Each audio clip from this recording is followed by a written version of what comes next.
Richardson, Texas. Look out. SOAR Championship Wrestling presents SOARmania, Thursday, February 13th at the Richardson Civic Center.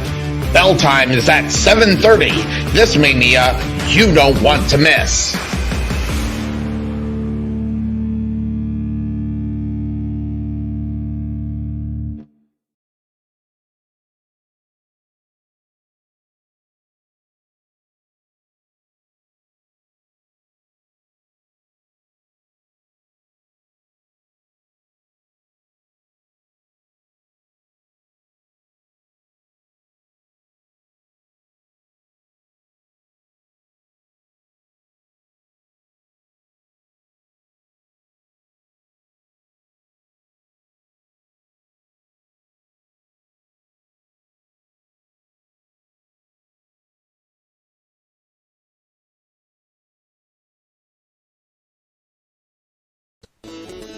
There is nothing that beats good home-cooked barbecue. Since 1941, whether you want real Texas brisket, Virginia ham, southern pulled pork, or fall-off-the-bone ribs, Dickey's Barbecue is the place to go. Come visit us today at 5701 President George Bush Turnpike, Suite 110 in the Target Shopping Center. For lip-smacking, rib-tickling, knee-slapping, foot-stomping, great-tasting barbecue, come see us at Dickey's Barbecue today.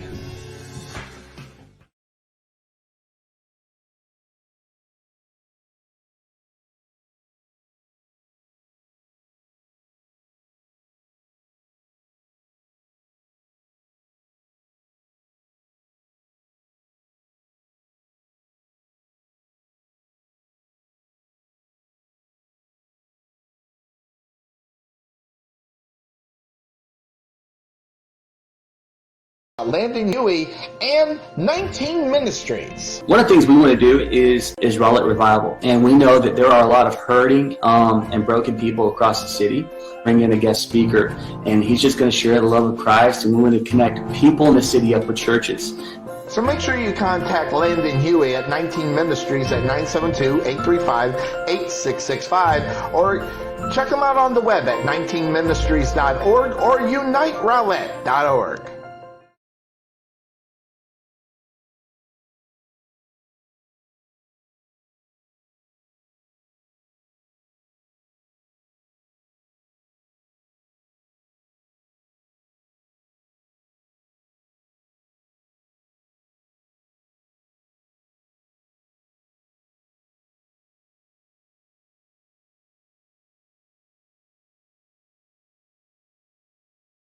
Welcome to the Couch Potato. Ever want to know why Bill and I look so good on our broadcast? Check out K West Designs on Facebook. You can take a look at our pictures and see the quality of the work that comes from K West Designs, especially if you have a special occasion. Just get on Facebook, look up K West Designs right in the search bar, contact them directly for questions or anything that you may have regarding your personal design.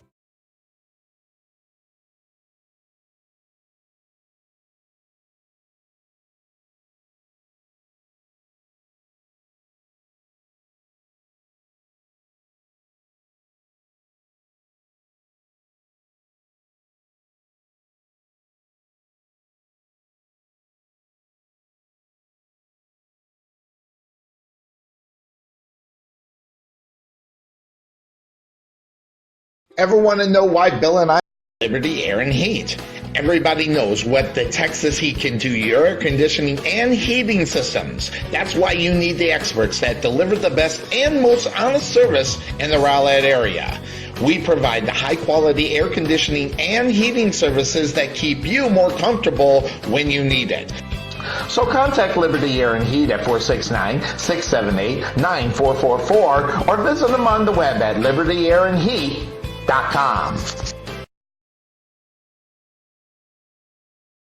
Find out how Merchant Masters, DFW, specializing in small business companies, can help you save money and protect your customers' information with our credit card processing and point-of-sale system, including financial savings, lowest possible rates, superior technology, and improved support. Or contact John Beeman, Merchant Masters, DFW, different from all the rest. At Nest Egg Wealth Advisors, we have found many people either approaching or currently in retirement failed to truly maximize some of the benefits offered to them, primarily Social Security. It's simply not a benefit that you start receiving at age 62. If you would like a complimentary copy of Social Security Maximization, please give our office a call today at 972-412-6064 or visit us on the web at nesteggadvice.com.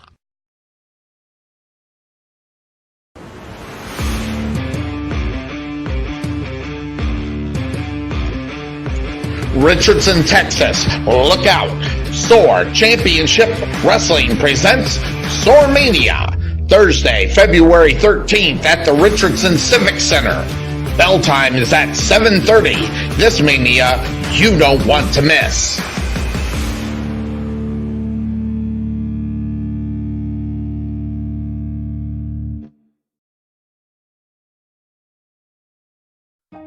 Go Custom. Get happy. Tell us what you love. We're your local neighborhood window covering experts who truly understand your needs, so we deliver the perfect solution for your home. So check out Budget Blinds of Rowlett, serving Rowlett, Wiley, Saxe, and Garland.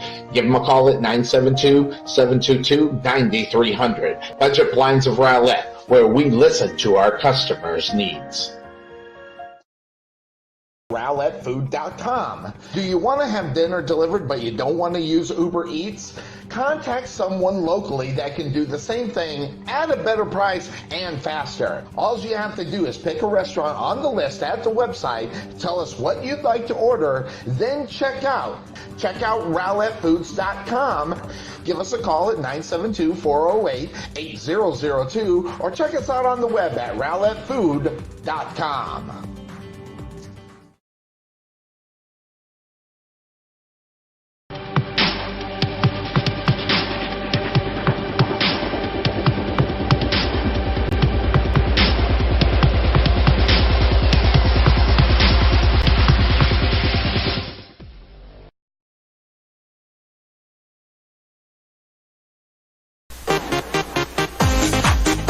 Being taken for a ride? Check out Costco Insurance, serving Texans since 1981. Bundle your home, auto, or business insurance to save a ton. Costco Insurance on the corner of Main Street and Rowlett Road, where we make insurance fun. Or check us out on the web at CostcoInsurance.com, where we always have the coffee pot on. Yeah, but is it fresh?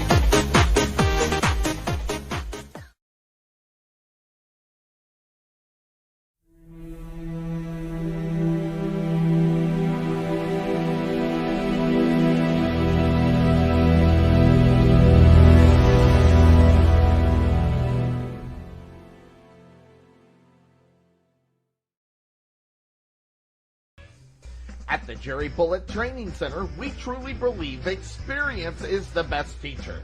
With over 50 combined years of knowledge and experience in sports performance and athletic training, our coaches understand exactly what it takes to achieve your goal. Contact Melvin Bullitt at 214-326-7853 or visit their brand new facility just outside of Waterview at 8900 Princeton Road in Rowlett.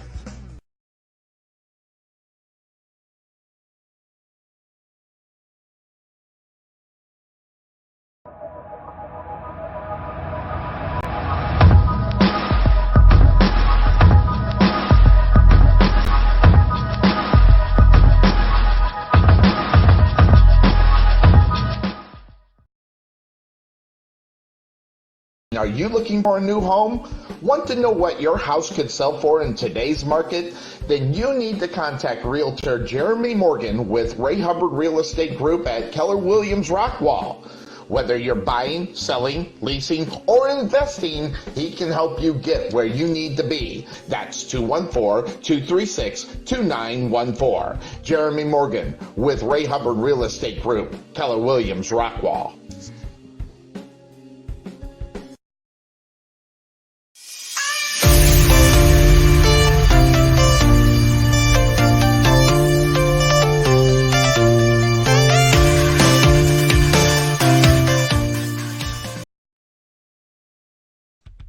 Wesson General Contracting Incorporated, we're your one-stop shop for all your general contracting needs. So roofing, gutters, sidings, fence staining, painting, foundation problems, or roof damage are no problems at all. Give us a call at 214-200-5588. That's 214-200-5588.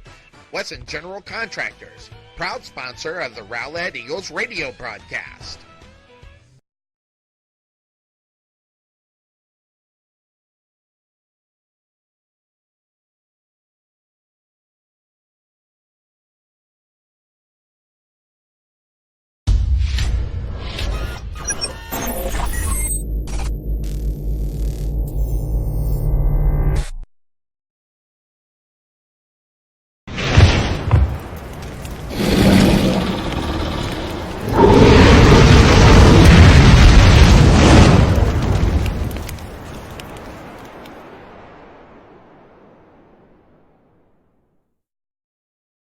Let Buffalo Creek Doors and Floors help you restore your home to its like-new condition. Need a contractor? Let us be your first stop as well as your last. Want to see what kind of work we do? Check out our Facebook page and you can see the craftsmanship you'll receive and expect from Buffalo Creek Doors and Floors. Give Rodney James a call at 214-536-2607 or check him out on the web at www.buffalocreekdoorsandfloors.com.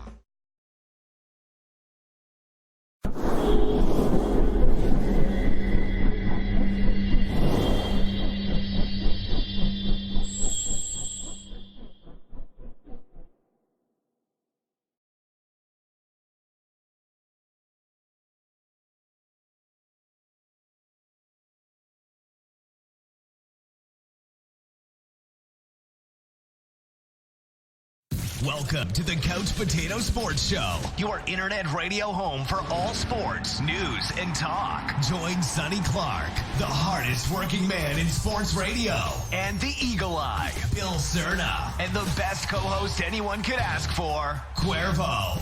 We cover it all. NFL, NBA, MLB, NHL, as well as indoor football and high school sports. Now, it's time. Here's Sonny Clark.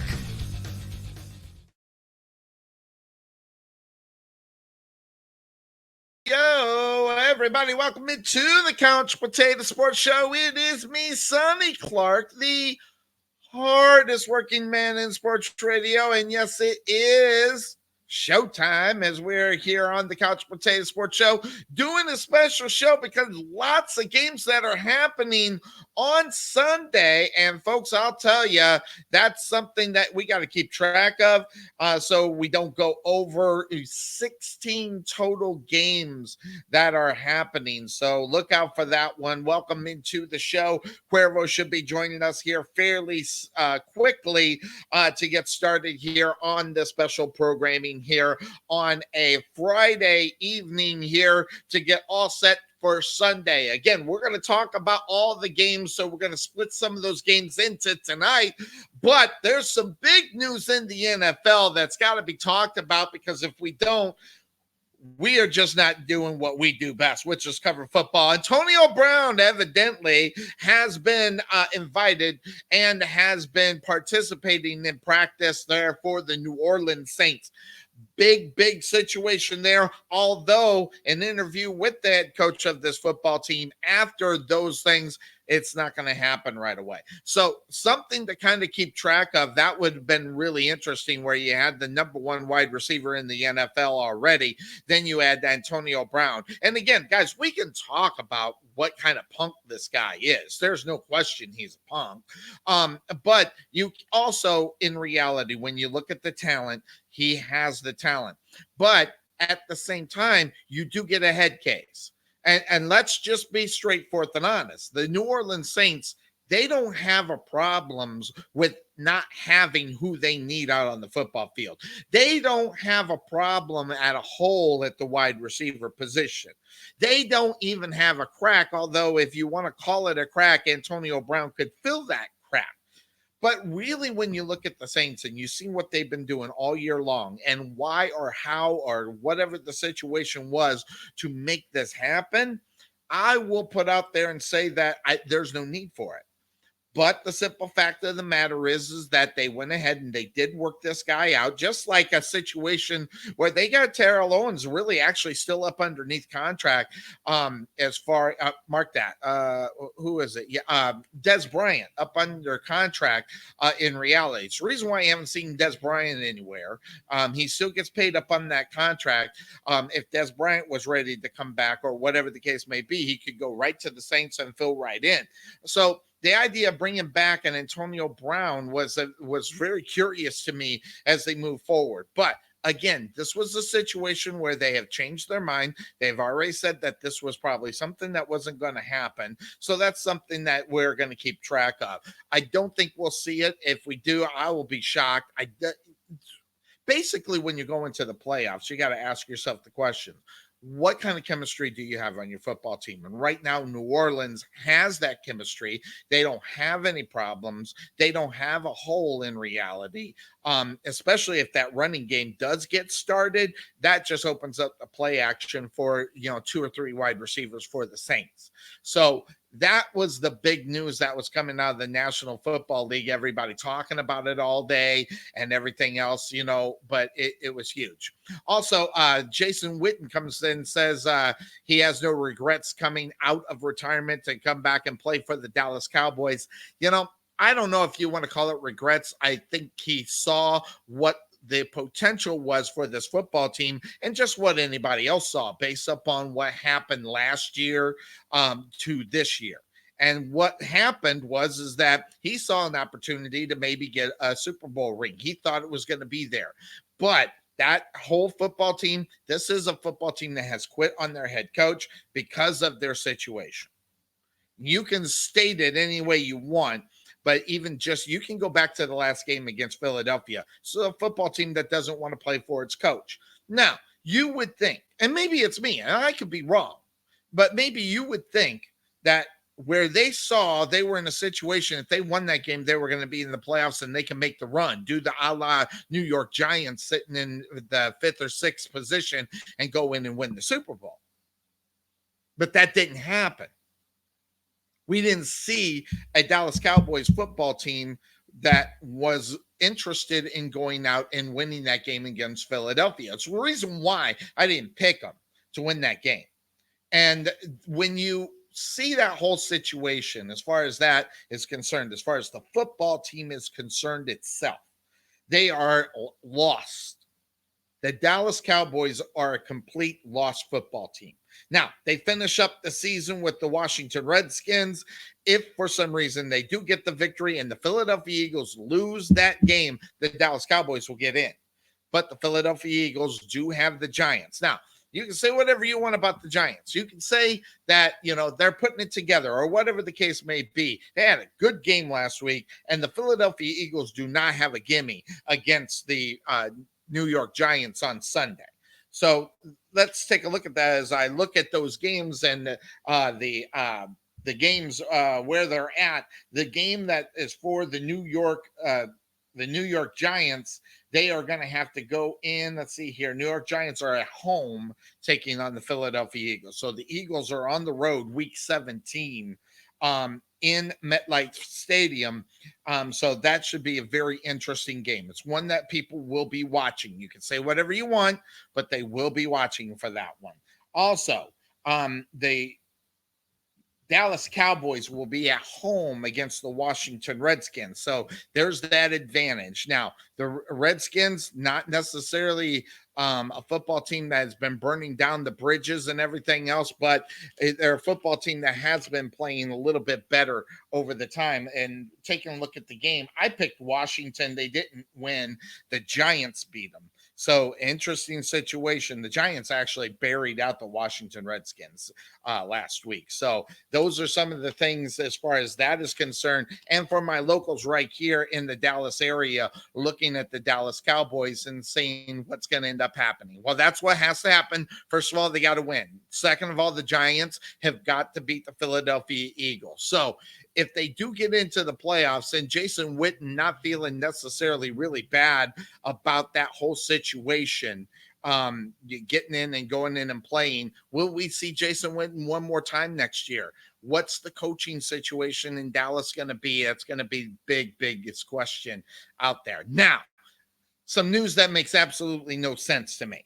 And it's coming out of Atlanta, Georgia. And this is a football squad that has been in a lot of trouble all year long. You can say whatever you want about them. Okay, but first of all, they haven't been playing well. And I'm talking about the Atlanta Falcons. The Atlanta Falcons have not been playing well all year long. All you got to do is look at their 6-9 record. But this is what happens all the time. First of all, they go ahead. They're going to keep Dan Quinn as the head coach. They're going to keep the general manager as well, Dittmar, as well. Now, will this happen with Dirk Koetter? Guys, I'm telling you right now, it's really simple. Dirk Koetter is the problem on this offense. Dan Quinn can draw up things that he can expect to come at him, but he's not the offensive coordinator. Dirk Koetter is. Now, what has ended up happening, though, is when you look at the Atlanta Falcons and look what they did. They got a victory against the Jacksonville Jaguars. Guys, don't fall in love with that, okay? The simple fact of the matter is that the Jacksonville Jaguars are not a good football team. Now, they got a victory, and this was a big victory against the 49ers. The week before, they took on the Jacksonville Jaguars. And that game right there is probably the reason why Dan Quinn stayed right there. And he held the San Francisco 49ers to only 22 points.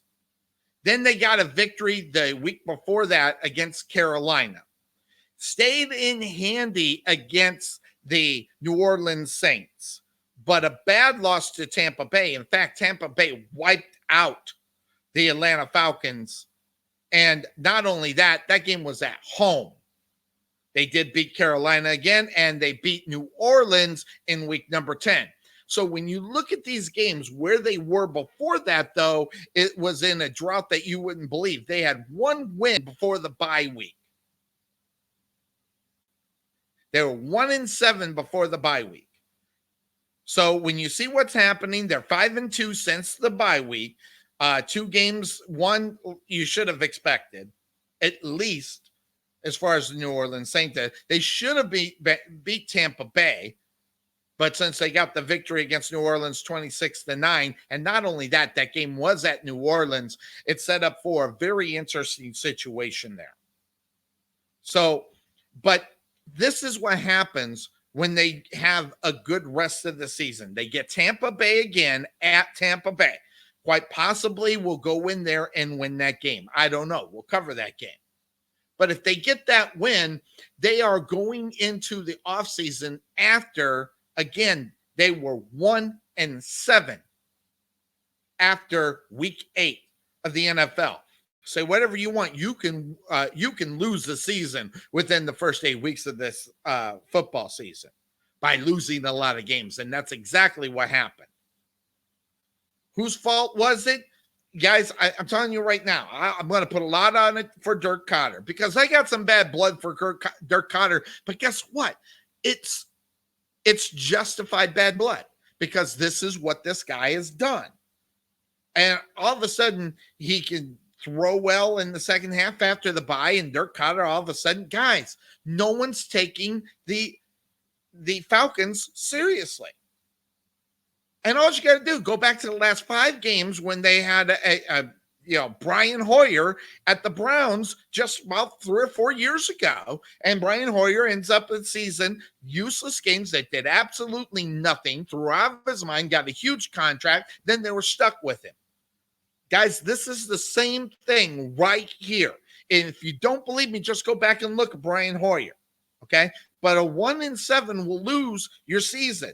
And useless games at the end of the season mean nothing when you're out of the playoffs. When you're 1-7, you know you're not making the playoffs, especially when you got teams such as New Orleans in your division that's going to win. Whether or not Tampa Bay will show up or Carolina, but still, they got that whole situation there. So I will tell you, there's a lot of things right there that make no sense. And Todd Mintz is absolutely right. When he went to ASU, he ruined my Sun Devils. When I used to go out there, tailgate, get half blitz before I went to the game, and we weren't yelling at the players, we were yelling at the coach, and that was Dirk Cotter. Then the guy had enough nerve to go mess up my Jacksonville Jaguars, and when they got rid of him, I was so happy. He went to Atlanta.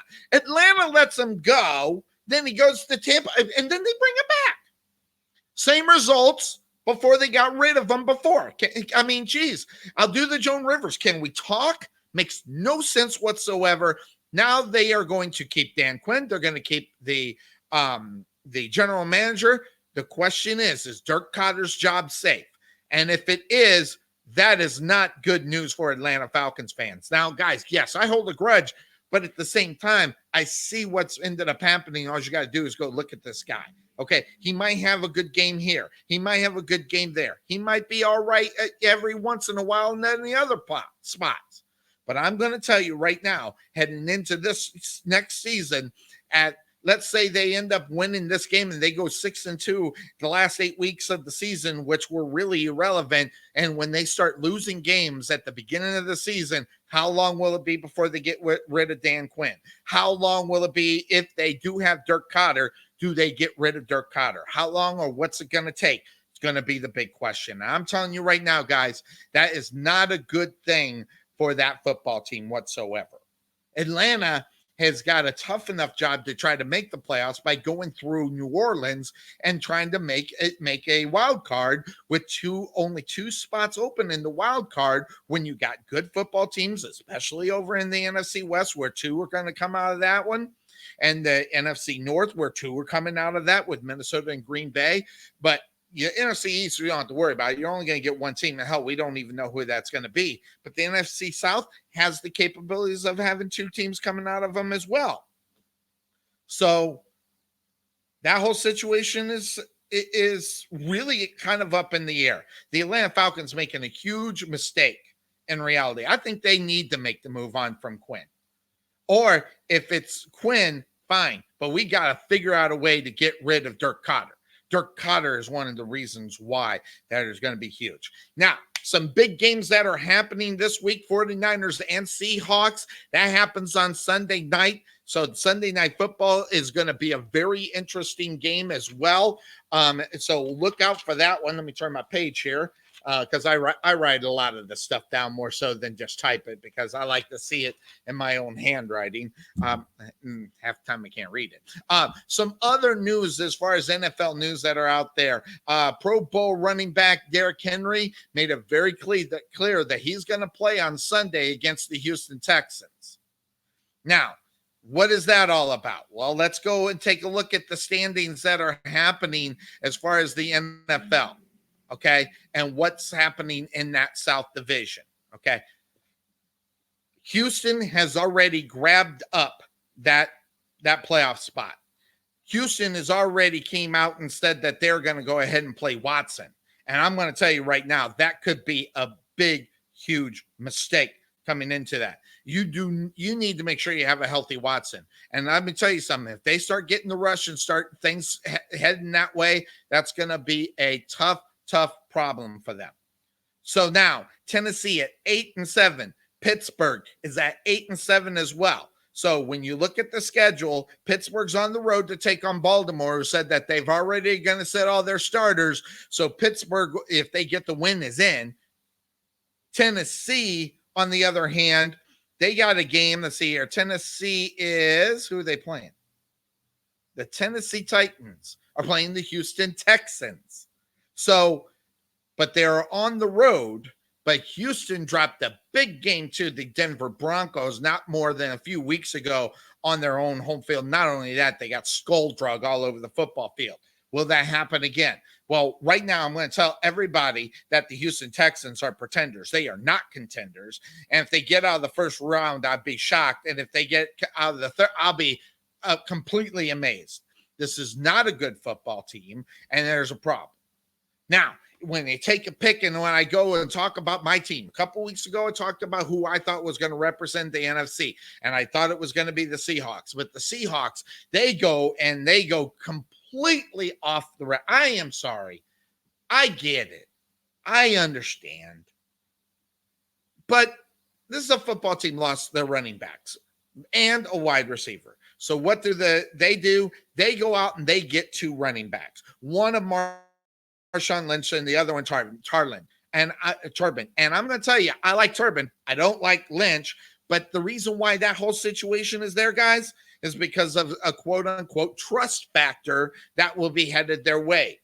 With those 2 guys in the running back position, I get it and I understand. But then as soon as the guy gets signed, and I'm talking about Marshawn Lynch, he goes totally dipshit and, doesn't answer the question. This guy has got – I'm telling you right now, I once believed him. I did. I once fell for Marshawn Lynch and, the press and everything else. Now I think he just gets off on it. I really do. This guy is a complete and utter jerk. And not only that, I don't know what the contracts were for. And I don't know if anybody knows them or not, but I'll tell you right now, I am not all excited about having Marshawn Lynch on. Now, Turbin, that's a different story. That I'm just not a great big fan of that. Tennessee wins, they're in.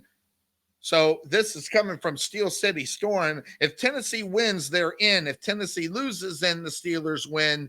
Then the Steelers are in. So Steelers have to win in order to move on that. So, but the big question is: the NFL better off with Tennessee in the playoffs and not the Steelers? I'm gonna listen. I got my own feelings about that. I love Tennessee.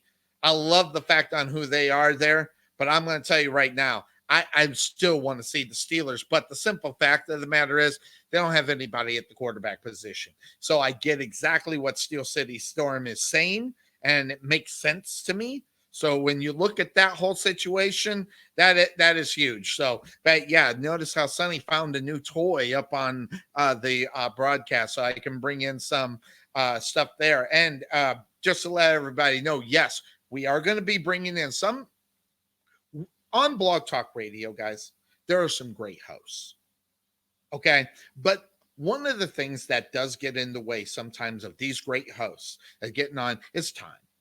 And then on Blog Talk Radio, of course, they have to pay for the services. And then if they're not able to get up on the services enough, then it's not worth the money to spend. Completely get it and understand it. And I that's the reason why that I'm offering out those openings. Brian Tarvin to come up and be under the umbrella of the Couch Potato Sports Show. Because I'm going to tell you right now, when Tarvin starts talking college football, there ain't nobody better. But that also goes within the family. He's got a new baby and a young one, and finding time to do the show is hard. So, but I've opened up that opportunity to bring him on. So, yes, we are going to bring on some guys and some new shows, and then Todd Mintz as well. We're going to have him in. We're going to bring him in next week as far as the playoffs are concerned, and we're going to see how that works out. So this is a great place for those that do want to do a show, and we can get you up on there. We're going to try to do that. So expanding the show to be better,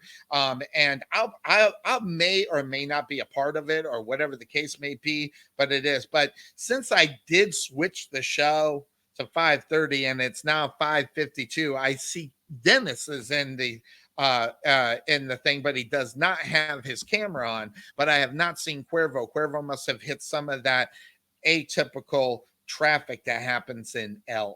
So hopefully he'll be here at the top of the hour, because we are going to have to jump into some of these games, and we're going to talk about some of these games that are going on. So I'll be doing that portion. Hopefully Cuervo will be getting in here fairly quickly. So what we're going to do now is we're going to take a quick break. 2 reasons. Sonny needs a drink. Also, he needs to turn on the fans. Beginning to get hot in here. So I got to turn on the fan. So we got a couple of things that we got to do. So we're going to take that quick break here on the Couch Potato Sports Show. When we come back, we're going to jump into some of the games, and we're going to leave about, if we can, we're going to at least do 6 games, maybe 8. Maybe if we get through all of them, I don't know. But we won't do all 16 games. We'll at least leave 8 maybe 10 for Sunday morning. So that's part of the reason why we're on air. It's one of the things that we got going on. What do you think about the Seattle? Give me your feelings about bringing Marshawn Lynch back to the Seattle Seahawks. Let me know what you think about Dan Quinn getting signed up again. I think they need to get rid of Dirk Koetter. Am I right? Let me know. You can get it up there. Give me a comment there, and we'll put it up on the screen. So, guys, that's what we're going to do. Take the quick break here on the Couch Potato Sports Show. And when we come back, we'll get into the games. Now, also, don't forget about February 13th, as I do commentary for SOAR Championship Wrestling, and we'll be bringing that to you, hopefully, something like this, to where you can catch the commentary as well as the show. It's called SOAR Mania. It happens on February 14th.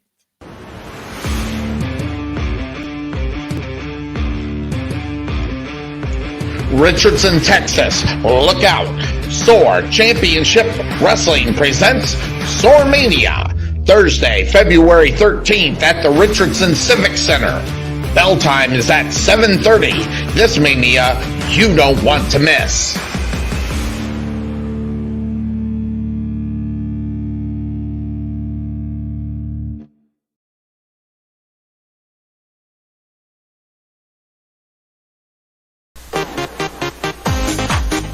Being taken for a ride? Check out Costco Insurance, serving Texans since 1981. Bundle your home, auto, or business insurance to save a ton. Costco Insurance on the corner of Main Street and Rowlett Road, where we make insurance fun. Or check us out on the web at CostcoInsurance.com, where we always have the coffee pot on. Yeah, but is it fresh?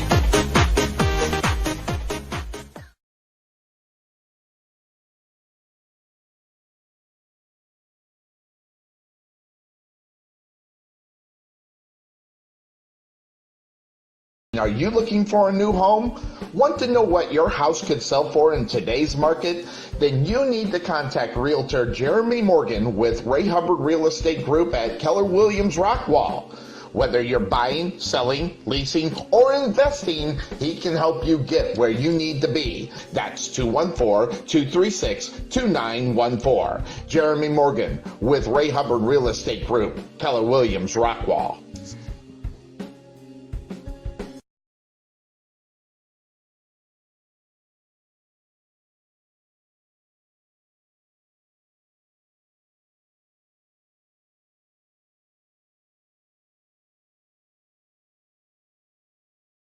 Let Buffalo Creek Doors and Floors help you restore your home to its like-new condition. Need a contractor? Let us be your first stop as well as your last. Want to see what kind of work we do? Check out our Facebook page and you can see the craftsmanship you'll receive and expect from Buffalo Creek Doors and Floors. Give Rodney James a call at 214-536-2607 or check him out on the web at www.buffalocreekdoorsandfloors.com.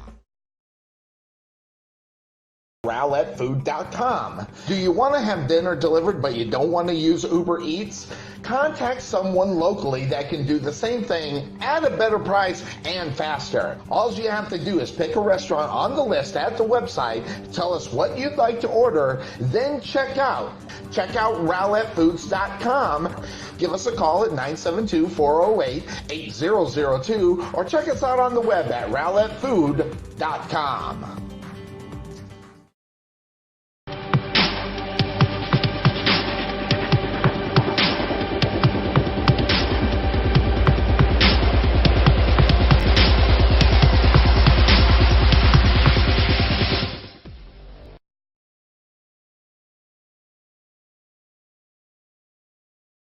At Wesson General Contracting Incorporated, we're your one-stop shop for all your general contracting needs. So roofing, gutters, sidings, fence staining, painting, foundation problems, or roof damage are no problems at all. Give us a call at 214-200-5588. That's 214-200-5588. Wesson General Contractors, proud sponsor of the Rowlett Eagles radio broadcast.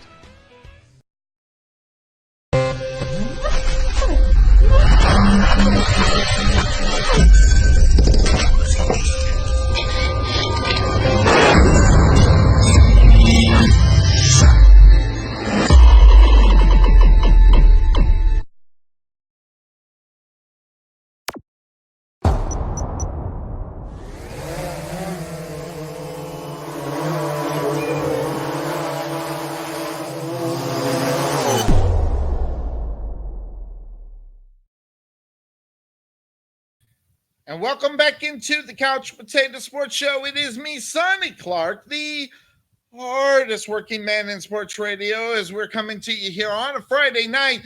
The first part of that being said happens tonight, as there are 16 total games that happen on Sunday. So that is the reason why you are hearing from me on a Friday night, as where Saturday's a little bit too busy for Cuervo, so he's not able to get up online. So he is a half hour late, fashionably late, putting on his face.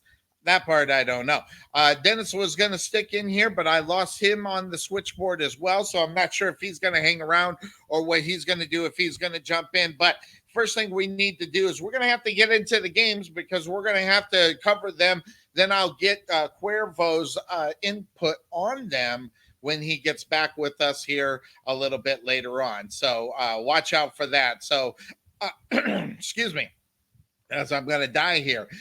So that having been said, you take a look at, I asked for some quotes out there, what people thought about the situation up in Seattle. Turbin's good, smaller, tougher running back out of Utah State. But let's see how much, he says, but I cannot see how much Lynch can help him in week one in time to being ready. Is he ready for football? Is he in football shape? Is that the huge question in reality? Good point. And the Niners will also have probably more of a game plan for Turbin, more so than Marshawn Lynch, because I'm just going to be honest. I don't necessarily think, or even believe for that matter, that the 49ers are going to be too worried about Marshawn Lynch. And again, guys, this goes back to a guy who is just so arrogant that I can't stand him. I didn't like him before. And then at one point, I actually felt bad for this guy, because they were all over him and taking things out that he does out of context and all that. But then as he re-signed the contract, and he met with the media, he just went back to his old stupid self, and people get sick of it, because people are saying, self, how much longer are we going to put up with a guy like a Marshawn Lynch? How much are we going to let him just be a jerk in front of everybody and then keep putting up with him? So that's the huge thing on that. Just can't stand it. Makes me sick. And we'll see what ends up happening. But the first game that's on tap here on the Couch Potato Sports Show, the Atlanta Falcons, they go on the road to take on Tampa Bay. And that's another story that happened this week. Again, the Atlanta Falcons 6-9 on the road, Tampa Bay 7-8. They have the better record and everything else. But news came out a little bit earlier that Jameis Winston is looking for $30 million. So I'm telling you right now, if Jameis Winston gets $30 million, there's a couple of problems. Number one, he doesn't have the talent to get the $30 million. He may want that. He may think he might be able to get it elsewhere, but for him to demand it automatically puts one Dak Prescott at $34 million. Okay, because who's the better quarterback without question is Dak Prescott. And this is a guy that has had problems. Now, he also has a hand problem. I'm talking about Dak Prescott, who is one of the reasons why when we're talking about that game, that's going to be a huge factor. Now, he's saying it's not hurting and everything else. I'm going to tell you right now, he doesn't look like the same, and there's only one difference since the same, and that is because of the hand. So there, it's on the throwing hand as well. But with the news coming out about Jameis Winston wanting or thinking that he should get $30 million a year, all I gotta say is if I had the laugh track that I could play, I would play it, because it's the dumbest thing I've ever heard. But then the question is, what do you think about a guy in reality that, throws as many interceptions as he does? And Todd's reading my mind. For someone that leads the league in interceptions, this guy wants this amount of money. It's one of the silliest things I've ever seen. So, but what is his value? What is his need? Now, what he has done, okay, with the help of Bruce Arians, Okay, he has put himself in a little bit better throwing the ball down the field. That's where a lot of these interceptions are coming from at the same time, too. But before that, you couldn't even trust him to get the ball down the field. Well, when your team is bad as it is, of course, why not try it? Why not put it up in the air? Why not put it deep down the field and see if Jameis? And he has completed some of those passes. But man, oh man, 30 million. I think 20 million's too much. But we all know that this guy's going to get more than that. Now, that is what I honestly think as max that you could pay this guy. And that's out of basic watching this guy for years and years that we have. He has done nothing to write home to mama about. He has done nothing to put himself in a position where you can say he's one of the best quarterbacks in the league, because he's not. So what do you do with the Jameis Winston? How much do you pay him? And does Tampa Bay actually keep this guy? And that's where I get into the fact that I don't know if we should even be doing that. Do you keep this guy? But then you got the Atlanta Falcons on the other side. They're 6-9. They're one game ahead of the Buccaneers in this whole thing. They decide to keep Dan Quinn after the 1-7 because of what they're doing. 5-2 over the past 7 games. They'll probably be 6-2. And then that's where we get all set and ready to go. And the Buccaneers, kind of in the same thing. They're doing pretty well in the second half. And that's because of Bruce Arians. And of course, he brings on the defensive coordinator that is a badass as well. So, but really the only thing that's stopping the Buccaneers from being a good football team and maybe vying for a wild card spot is their quarterback position in reality. So do you keep Jameis Winston on and move him on and keep him as a starter, or do you start afresh, or do you start anew, or does Andy Dalton head on down there? Now, I don't know if that's what Todd was talking about, where he thought earlier today, Todd sent me a message, but I think Andy Dalton should be down in Tampa Bay. Now, that being said, okay, of course, that's the name of the show tonight and Sunday. You can catch the second part of it as we'll do 9 to noon on Sunday. Right now, Andy Dalton is a quarterback that has been stuck with quite possibly the worst situation to say, is he good or is he bad, because you don't know. Same thing with Jameis Winston. Jameis Winston, though, you got to see out on the football field with a pretty good coach. You look at Andy Dalton. Andy Dalton's going to be touted very well. There's going to be some football teams that are out there that are going to need a quarterback. Now, whether or not he'll be in the same division or whatever the case may be, that part I don't know. But I'm telling you right now, the Tampa Bay Buccaneers, I'm telling them to take Andy Dalton right now. You grab up Andy Dalton and you put yourself in a much better position to win games and quite possibly making the wild card, because as of right now, as long as Drew Brees is still out on the football field, the Saints are going to own the NFC South. And with the coaching change that is happening up in Carolina, that's another place Andy Dalton could end up as well. What's that situation? Tennessee is another football place that Andy Dalton can be. However, they might as well keep Ryan Tannehill based upon that situation, as he's come in there and done a pretty good job taking over that whole situation. That was my next one. The Chargers, and a message from Todd Mintz. The Chargers are a football team that could be looking at an Andy Dalton, also playing in the South. So, there's a lot of things and a lot of places that Andy Dalton could be in there. And hopefully they'll look at Andy Dalton and go, well, look at the football team that he played for many, many, many, many, many years. Then a couple of years when they were on the verge of being good, he takes the injury and everything else. So all that is right there.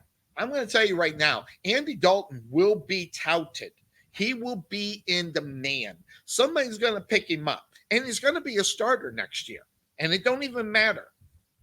Now, I'm going to tell you where I think he honestly should go, and it'll probably make Todd very angry, but I think he should go to Denver and back up Locke. That would be a nice 1-2 punch for that football team, especially as you have Andy Dalton as a guy who's been playing in the NFL for a very long time, and you have Locke going in and doing what he is doing. So there's a lot of things with that move right there. I think Denver is a great place for Andy Dalton. And I know I'm going to get ripped. I know that a lot of people will think that you've lost your mind, Sonny, and I get it. But I'm going to tell you, I think that the number one place that this guy should end up in reality is Denver and backing him up. So that is huge. Number two, I think he should be in Tampa Bay. Without question, I think the guy should be in Tampa Bay. So, one, backing up. If it's a backup situation, if he's going to start, he needs to go to Tampa Bay. He's got one of the best offensive coordinators and offensive minds there in Bruce Arians, who will only resurrect this guy's career. And then you use Jameis Winston as a backup. But then you got the question. Then you got the attitude of Jameis Winston being a backup if they don't get rid of him. That's the big question. Do they get rid of Jameis Winston? It's one of the biggest off-season situations that are happening. Now, that having been said, very busy weekend as we're doing this show. Then on Sunday, we're doing the 9 to noon to finish up the rest of the games that we'll be talking about. Then on Monday, we're going to be back up on air on Monday. I'm going to bring in old Cuervo because guess what Monday is? It's Black Monday for a lot of coaches. Now, some are going to get the Sunday splat. One of them is not the Atlanta Falcons head coach. But what are they going to do with the offensive coordinator? I'm telling you right now, if they don't do anything with the offensive coordinator, they keep Dirk Koetter. I'm going to tell you right now, get ready for another 6 to 8 win season, and it's not going to be good enough to make the playoffs. And then you can say adios. I'm telling them right now, Dan Quinn needs to say, don't think so when it comes to Dirk Koetter. He will be the reason why that Dan Quinn will lose his job next year, guaranteed. So looking out for that one. But this game, as the Atlanta Falcons go on the road to take on the Tampa Bay Buccaneers, there's a lot of things that are going on as far as that is concerned. So the offensive coordinator, Dirk Koetter, right now, 3 years beforehand, headed back there. So, he kind of knows that whole situation down there, but it's a different football team. So when I was looking at all the, things that we could talk about this game, that was one of the things I'm like, what are you talking about? It's a totally different offense. It's a totally different defense. They don't know what's coming except it's Jameis Winston, and Jameis Winston knows how to throw the interceptions. So when you look at that, you got a huge thing. Now, another former Tampa Bay head coach, Raheem Morris, has been on the Atlanta staff since Quinn took over in 2015, in case that people didn't know that. And I know there's a guy right now that loves him some Raheem Morris, and I'm going to bring him in, and I'm going to do it because we don't have the thing. Oh, you didn't know? Ba-da-da-da. Your ass better call somebody.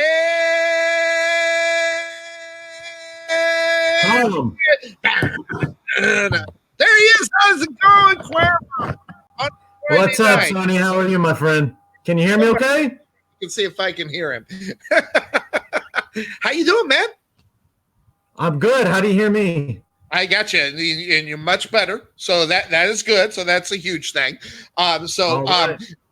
We've been talking about some of the news until you got on. This is the first game we're actually touching, Atlanta, Tampa Bay.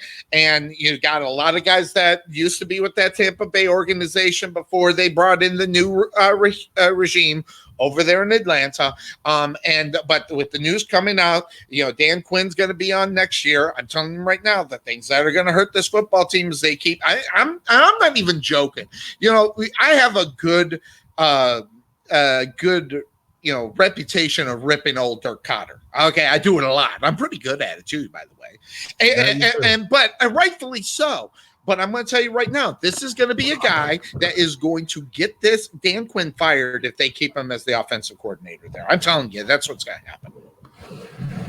Well, I think we're both surprised, Sonny, that Dan Quinn's even coming back to Atlanta this year. Yep. Or for next year, Yep. So with that all said, honestly, would it surprise me if Dan Quinn decides to move on from Dirk Koetter?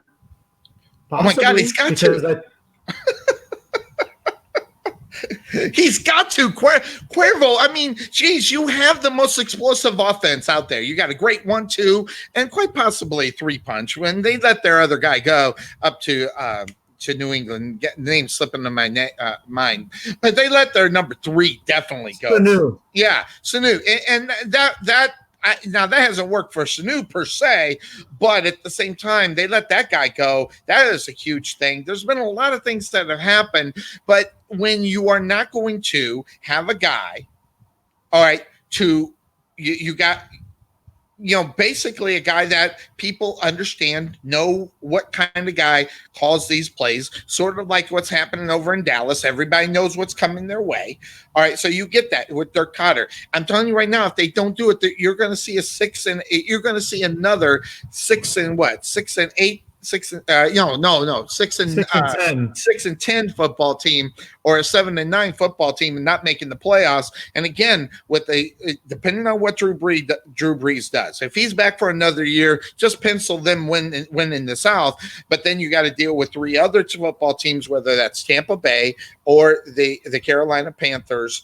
Depending on how they decide to kickstart their franchise. Tampa Bay, if they keep – now, that's a good question, Cuervo. So if you're Tampa Bay and you have the quarterback saying, I want $30 million to play for you next year, do you keep a Jameis Winston, even though you got one of the better offensive minds there as far as Bruce Arians that might be able to turn it around? But I don't know if Bruce Arians wants to do that. I think he's seen enough, and I think they got to let this guy go, because if he wants $30 million, I don't think he's going to get it. What do you think?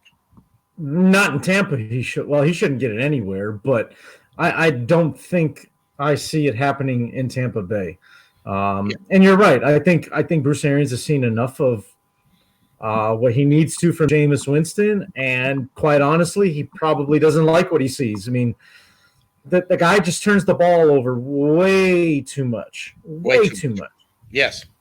And what saves Tampa Bay sometimes in games is either their defense or, Jameis will make a play every now and then that'll bail him out of bad situations. And sometimes you forget how bad of a game he had, because in reality, when it matters most, I do have to say there are moments that Jameis Winston has where he does make plays and he keeps the Tampa Bay Buccaneers in games. But when you look at the stats, when you look at the numbers, is it enough to say that this guy's worth $30 million? I say the answer is no, and I don't even think he's worth half of that. Yeah, I was saying it's 20. I even though in my mind, because I got something against the guy who he is. Okay, so I automatically think the guy sucks. So I'm just admit it. The guy sucks. He's not even good enough to get there. But the guy will get $20 million from somebody. So that I think that's the number too. Yep. I honestly think that's the right number, $20 million. Even though I personally think it's too high, I think that's something that he can get. 32 million, extra 10 million up on top of it. If he won some football games, got him into the playoffs, and want to get a couple of games, maybe I could go for that. But from what we have seen from him, that's not enough for a $32 million man. And if that be the case, Dak Prescott's worth $34 million. Well, yeah, because Dallas has been to the playoffs. Dallas has won playoff games, and Jameis Winston has done jack squat in his NFL career.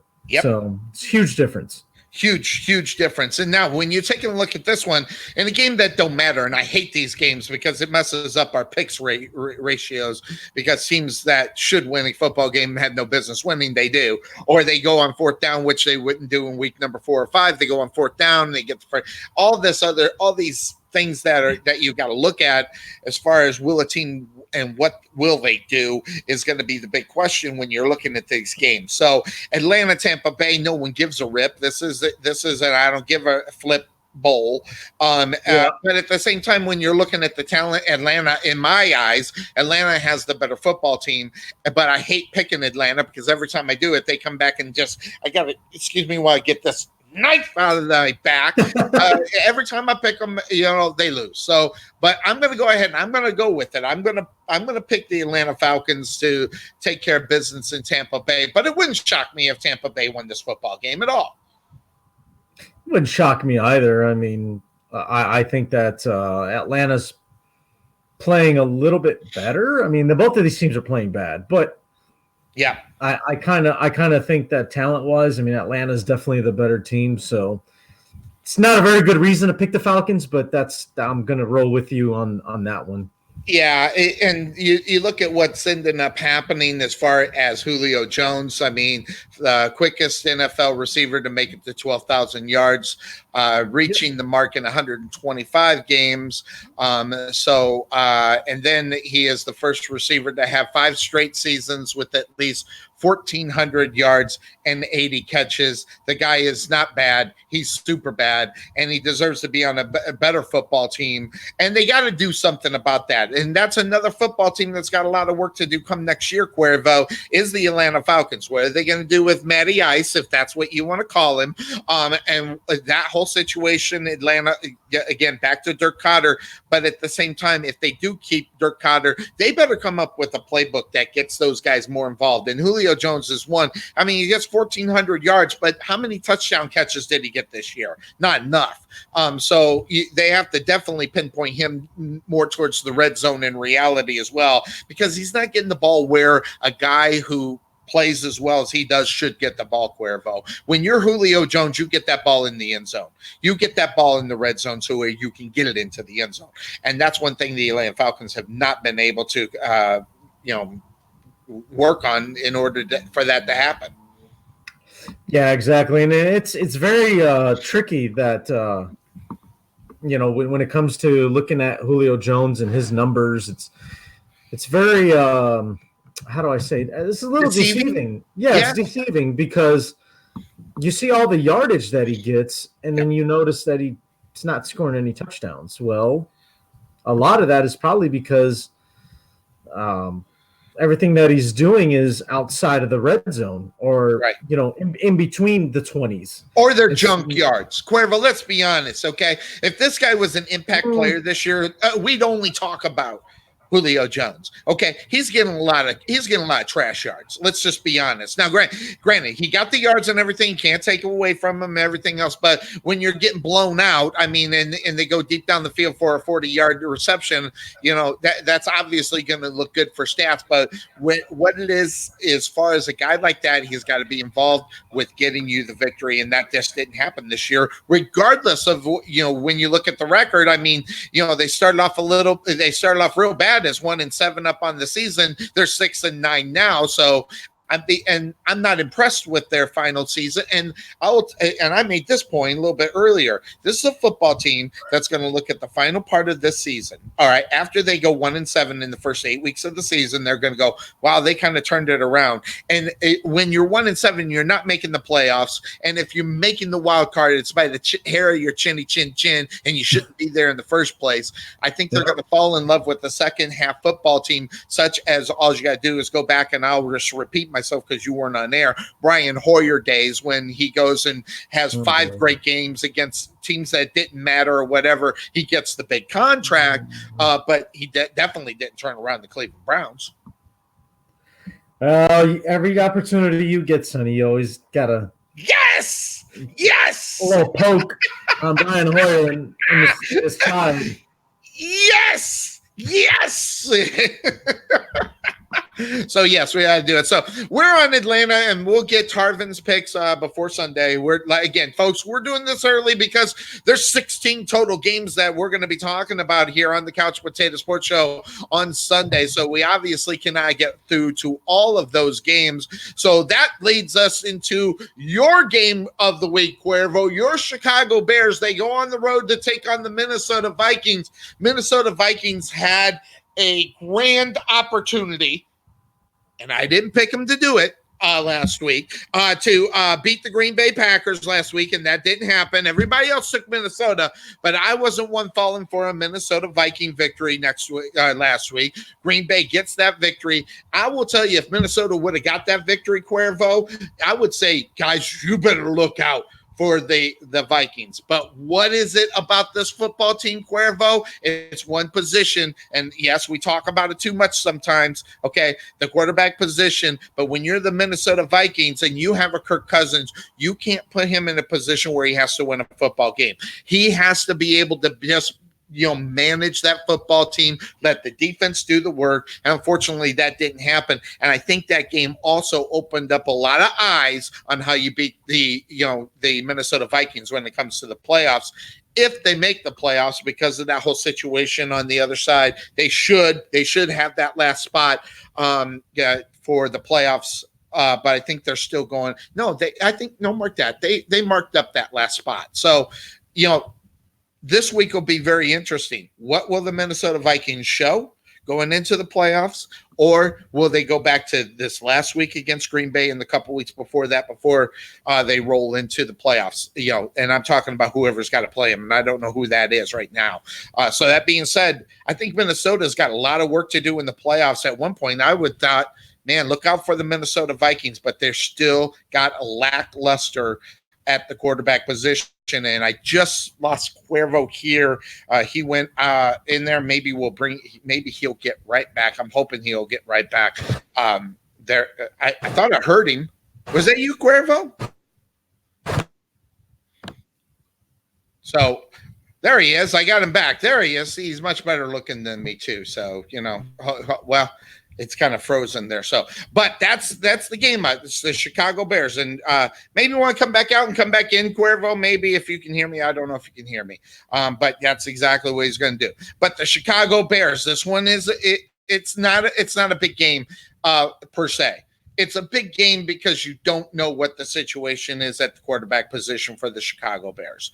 And that's a too bad of a thing to be talking about. Your second-year quarterback didn't do enough in the second year to come around. So what ended up happening was a traditional sophomore slump that happened for Mitchell Trubisky. Why it's any great big surprise or shock to anybody, that's a big question. I don't know why it would shock anybody. But at the same time, that's what it is. It's connection issues for Cuervo. So hopefully we'll get him back in here in just a moment. But I will tell you right now, when you look at the whole situation as far as the Bears are concerned, what are the Bears' problems? What do they got to worry about? Well, in the future is what they're going to do at the quarterback position. And all the rumors and everything that is swirling around are too much to ignore, because you can say whatever you want, but you can ignore it all you want as well. I'm going to tell you straight out that the Chicago Bears and the Cam Newton's deal is something that is happening. So they're talking about it. So there's at least talks going on there, Cuervo, that they might bring in a Cam Newton, good, bad, or indifferent. I don't know. I look at the football team and I look at the Chicago Bears and I look at what the tradition of the Chicago Bears are, Cuervo. And I'm just not because, and I got a little jab from Tarvin that I'm just a Cam hater, but Cam Newton doesn't fit the Chicago Bears offense. I'm just being honest, because I've watched this football team for all my life and it's never had a quarterback that's a Cam Newton. Is that good, bad, or indifferent for them to bring him in on that? Will it change this football team? I don't know. What do you think? What are your thoughts about bringing in Cam Newton to a Chicago Bear football team? Honestly, Sonny, I think it's worth a shot. As long as they don't invest in him long term, give him, $400 million, crazy amount of money. I think you do a 1-2 year deal, pay him $15-20 million a year. I mean, it is a lot per year, but I look at the 2 years. I look at the time that you're investing in Cam Newton. The money is going to come and go. Time is the one thing you don't get back. That's true. If you try to sign into a long-term deal, that's what I'm going to have a problem with. Right. If you do 2 years, I'm cool with that as a fan, of course, speaking. But this whole thing about the Chicago Bears have never been known to have good quarterback player. That's not their. Look, times have changed. All right. Yes. But will they, Cuervo? I mean, you look at the Chicago Bears, traditionally, they don't get involved with that. They don't get caught in the wildcat. They don't get caught up in gimmick offenses that a lot of football teams have fell for in the past. This is a football team that is a nitty-gritty, and you say whatever you want. They're slobber knockers of football teams, and that's not normally what you get with the Cam Newton offense, although this is a guy that takes a lot of hits as well. You also got to worry about that too. Last couple of years that Cam Newton is an injury risk, and that's also something, because if you're going to invest that money in it, even if it is for 2 years, that's going to be huge. Which, by the way, Cam Newton's not going to sign for $20 million. It's not going to be enough. You're not going to get Cam Newton for less than $28 million a year, because that's what the going rates are, and whatever the case may be. This guy will get at least 28 to 30 million. I don't know if the Bears will end up spending it, but I agree with you, Cuervo, just to see if it will work, because you got a solid defense on that side. There's no use of wasting another year on a defense that is not there, and that just hurts your football team. Yeah, it does. And I mean, I would hate to see another great defense go to waste like what happened, 10, 15 years ago. Yep. With Brian and all those guys. Yep. With that Lovie Smith defense, we just had no offense. I mean, for God's sakes, Rex Grossman was the damn quarterback. There you go. Good point. Jeez, somebody's. Yep. I want to forget about those days, but yeah, I don't blame you. But you get my point, though. I mean, absolutely, yeah. It's so they were so focused on the one side that they weren't paying any attention to the other.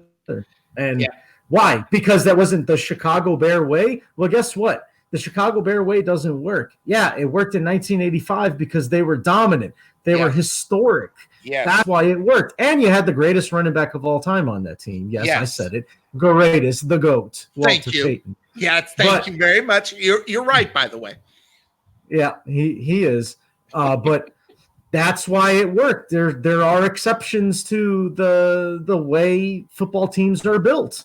You got to have the balance. Yep. And my Bears right now, nowhere near balanced. Nowhere near. Yes. And then they go into this one. I mean, but when you were having connection problems, I don't know why everybody's surprised that Mitchell Trubisky didn't have a good season. I mean, they don't call it the sophomore slump for nothing, Cuervo. I mean, you got a guy that fell right into it. That's so you have that as well. So Cuervo, taking a look at Mitchell Trubisky, is that a sophomore slump, or is he just not the guy?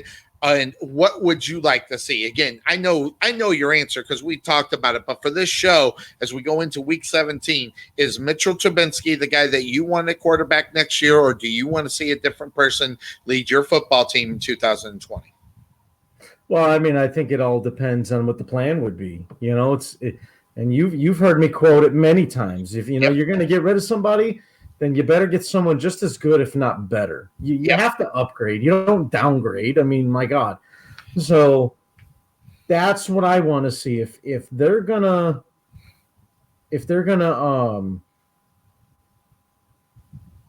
move on from Mitch at quarterback, is Cam an upgrade? I don't know. I mean, he's had a lot more success than Mitch has had. Yep. But I would say that right now I don't see him getting. I think not that he's hit his ceiling, but I don't see him progressing. I don't see him getting any better because that's just who Mitch is. He's not accurate. Right. He has trouble reading defenses. Yep. And that's not something that gets better through time. That's something that gets better through effort, hard work, studying the game, investing the time into learning. And that's something that I believe he really hasn't taken serious yet, because after his second full season, that is something that I believe you should be seeing progression in. Is he's reading defenses better, he's getting more accurate, he's able to pre-read and pre-snap. Like, call an audible and make it the right one, for goodness sake. Like that's the huge thing. You can call an audible all day long, but will it be the right one? And that's knowing the game. That's knowing the defensive tendencies. Now, I when I put the banner that came up on, I know I threw you off, but it's a very valid point. You look at Denver; they've wasted a great defense for the last 4 years, and the main reason is they didn't have a quarterback. Same thing with Chicago Bears, but that happens every year. Okay, the Bears always have a good defense, Cuervo. So that's always something to look at as well. And I think I got Cuervo. Move your head, Cuervo. Yeah, he froze out there as well. So that's something there as well to look at as far as what a football team is all. You got a defense that is as good as the Chicago Bears are, and they're not being able to be successful enough to utilize that defense to carry them. And that's a big problem too, Cuervo. So I look at that note that Todd put up, that definitely you're wasting a good defense, that when you got those studs that are on that side of the football field, you're not getting what you could possibly get to where the offense is helping and winning football games. Because let's be honest, they're not losing football games because of the defense. So that's something to keep in mind there. So Cuervo's having that connection. He'll probably jump back out and then come back in. But that's where Cuervo is right now at the point. So when he gets all set and I see him smiling again, I'll bring him back in. But that is huge. But when I'm looking at this game, I hate this game because the Bears get to play the spoiler and they get the opportunity to do what they do.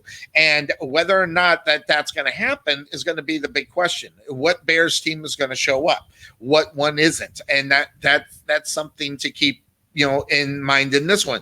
But when you look at Minnesota in this game, this is a football game that they really need to actually have some guys come out and play. Okay.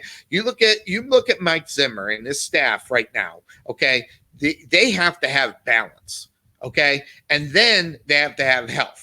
And then when they're going into the playoffs and everything else, they need that. This is a football team, I think, that has to have the momentum going into the playoffs, or it's going to be a little bit harder for them. So that situation is something to look at as far as Minnesota.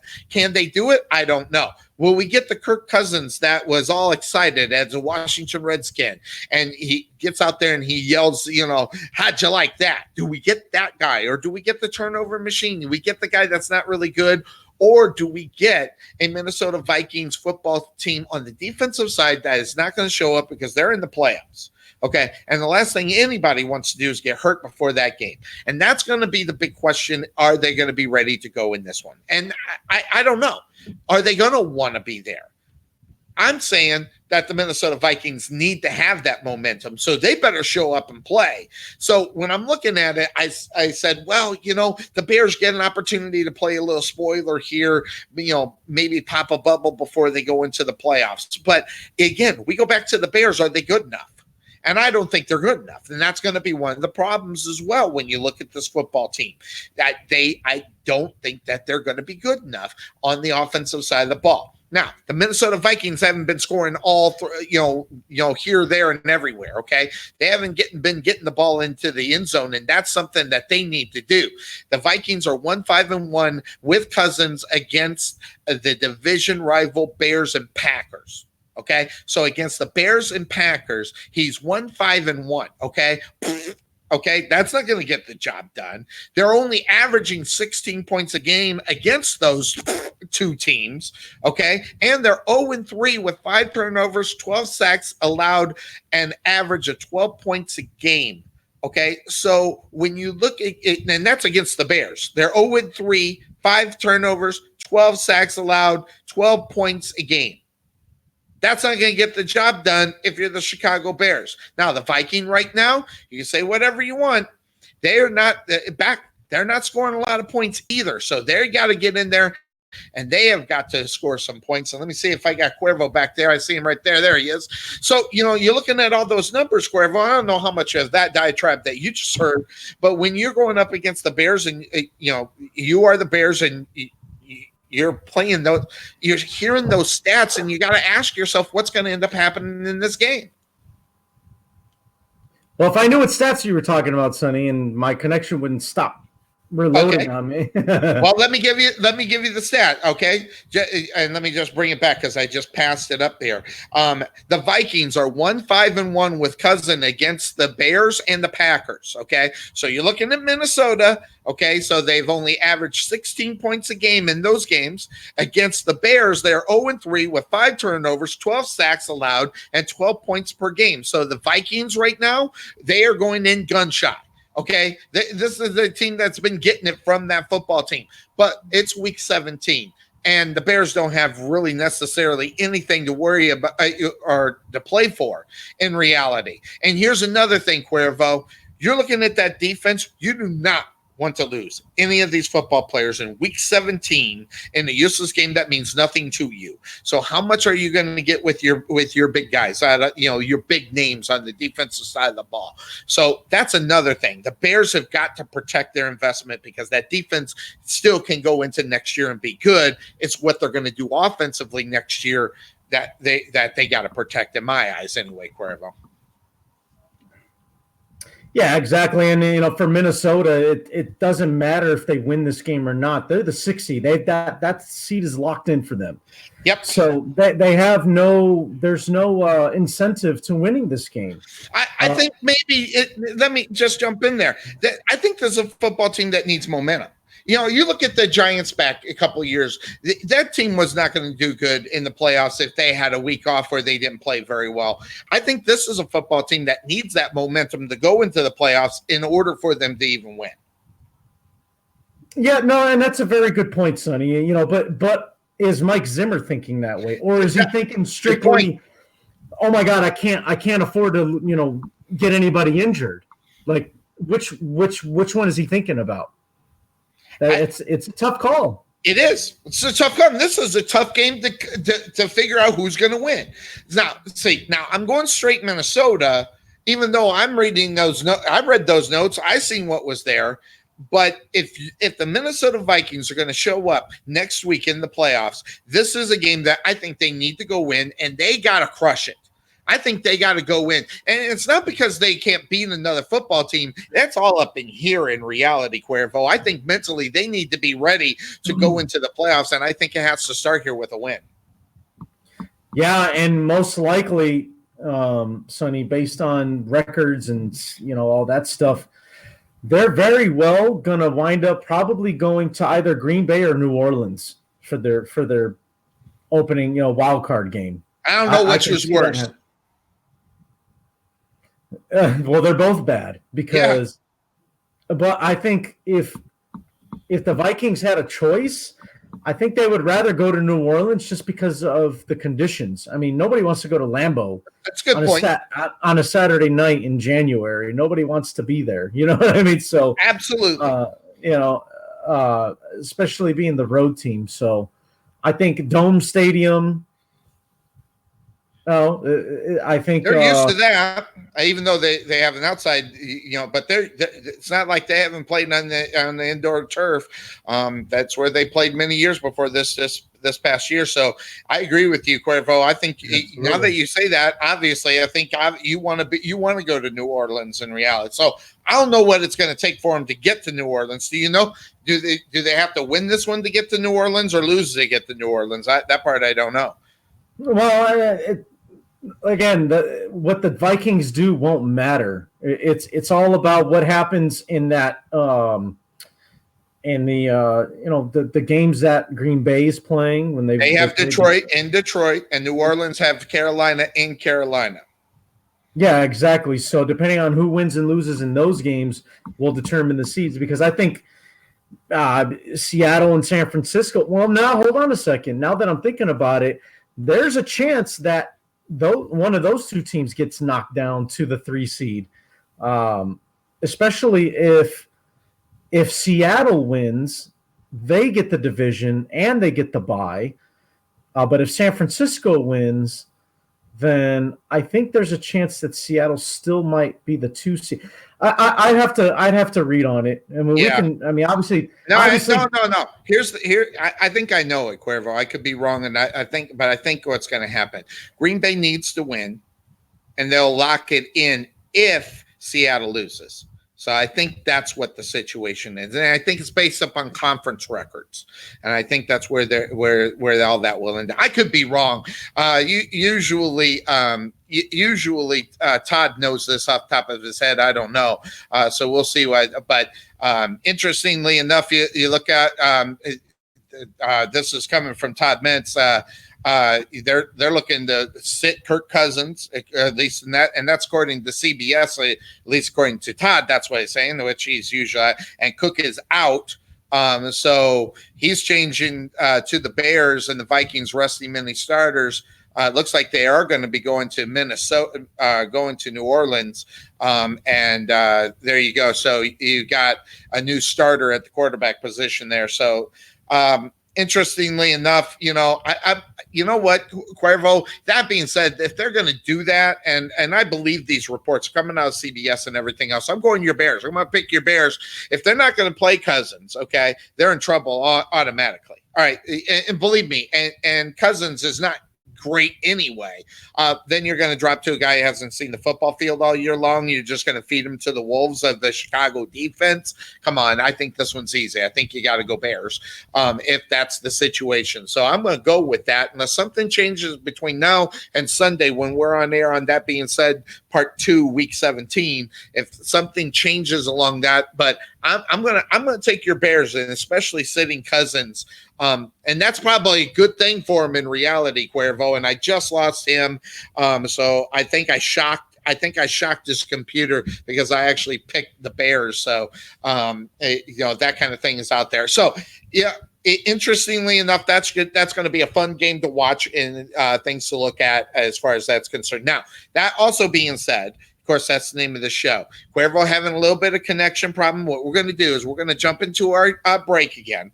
When we come back, we'll talk a little bit more about this game, get Cuervo's pick. I'm pretty sure he's going to take the Bears as well. That might have been enough to get there. So, well, hold on. There he is. I got him back. So let me bring him back in. Cuervo, when you're looking at this game, though, if you're going to have all these guys sitting, I'm taking your Bears. I was going to take Minnesota, but that was with me understanding that they needed to, have momentum going into the playoffs. So I think they're killing their playoff chances in reality. I think they need to continue to play good into the playoffs like the Giants did a few years back.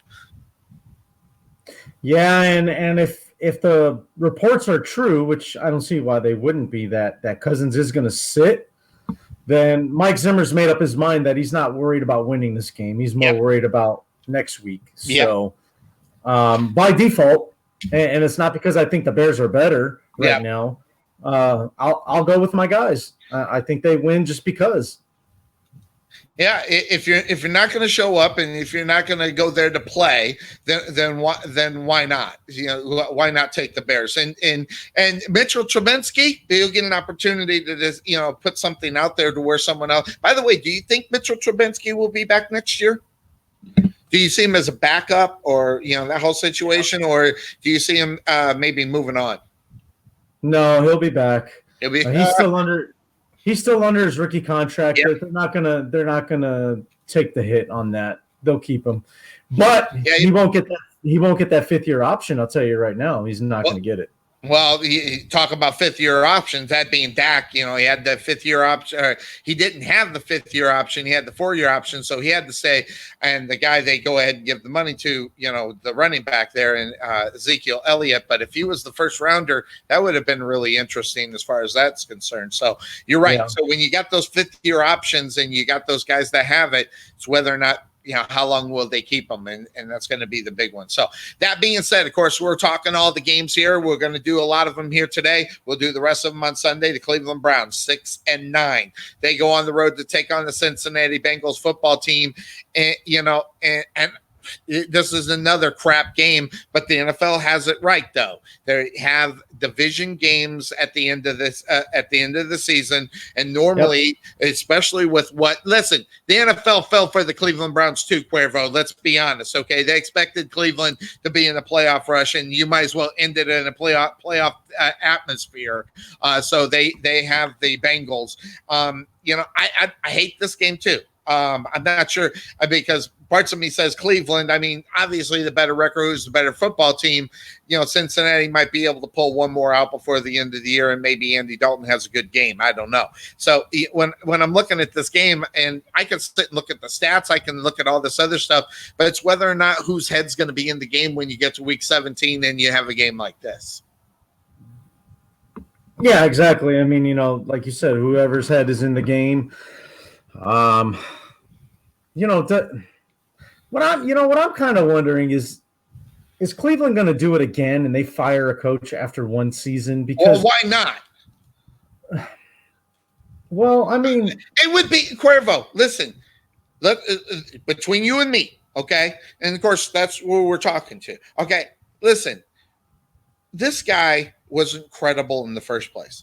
I don't know who or what he said in order to get this job, but whatever he did, okay, guess what? Yeah, it was enough to get the job. But after what they've seen out on the football field, isn't enough to keep it. Why not? I mean, I don't know. It should be. It's an interesting situation as you pull in there and you're looking at this game. But at the same time, Freddie Kitchens doesn't generate any kind of excitement, whether it be from a fan perspective, Cuervo, or from a team perspective as well, because this is a guy who lost his team as well. I mean, you thought Jason Garrett lost his team. Hell, Freddie Kitchens lost his football team after 6 weeks in the of the regular season. I see. I'm gonna use a poker reference here. I see your lost it in week 6, and I'm gonna raise you. He never had control of the situation in Cleveland. That's a good point. You're probably right. I can't call that because I think you're right. Because I mean, like you said, I mean, what was the credibility to begin with? And look, these players are not stupid, Sonny. Yep. They can sniff out whether a coach knows what he's talking about or not. I mean, yeah, the guy played quarterback in college. I remember he played for Alabama, but didn't do anything in the NFL. Totally different from, a system that made him successful in college. Right. So, like you said, zero credibility at the pro league, at the professional level. And so with that being said, his credibility is nothing on the NFL level. So how he was able to get the job in the first place, I don't know if it was just because it was a bargain deal. Marvin Lewis shared the GOAT pictures is what happened. He shared the GOAT pictures with Freddie. That's what it was. That's got to be what it was. Has to be. Got anything else. And listen, there's certain things that you got to do as an NFL football squad. Okay. All right. And I'll use the Dallas Cowboys as an example. Okay. When they went and they decided to go offensive coordinator and they go to a quarterback that couldn't play the damn position in the first place, but the coach, you got to remember who you are. You're the Dallas freaking Cowboys. You don't do those kind of things. It was a big mistake for the Dallas Cowboys. Now, when you're the Browns, listen, who knows? Maybe he said something that he said that he could get this team excited about playing for him. Or maybe it was their quarterback who said something, say, hey, I like Freddie Kitchens. And the reason why he liked Freddie Kitchens because he can walk all over him. So, he wants him as the head coach. So there's a lot of things that are in play when you're talking about the Browns quarterback position and coaching position. And that is more of, we got to figure out a way that you're going to shut up your quarterback and have him play football more so than feeling like he needs to be able to be part of the solution and win the game for him. And they're not getting that, Cuervo. Let's be honest. They're not getting it on the quarterback way or the coach's way. So they're not going to get rid of the quarterback. I mean, they got a first-round draft pick invested in them. They're not going to get rid of him after 3 years. So Freddie Kitchens has got you. I agree with Todd. This guy, if he makes it past Sunday to Black Monday, I'll be shocked. So I think he's a Sunday splat guy that happens right after the game, after they lose to the Cincinnati Bengals, because I think I agree with Todd a little bit as well. Could be a swan song for Andy Dalton, have a big game and get, trump up some stats and go, look what I did, and land someplace else. So, I'm going the Cincinnati Bengals, and plus they're home too.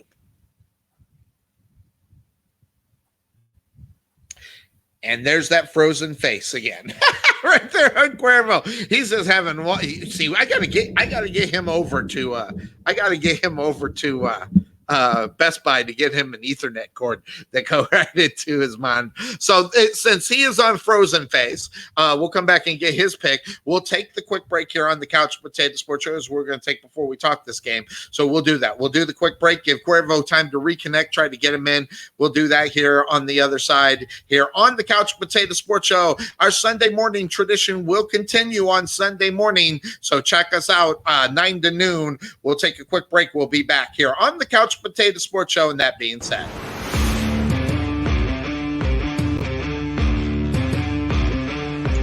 Richardson, Texas, look out. SOAR Championship Wrestling presents SOARmania, Thursday, February 13th at the Richardson Civic Center. Bell time is at 7:30. This mania you don't want to miss.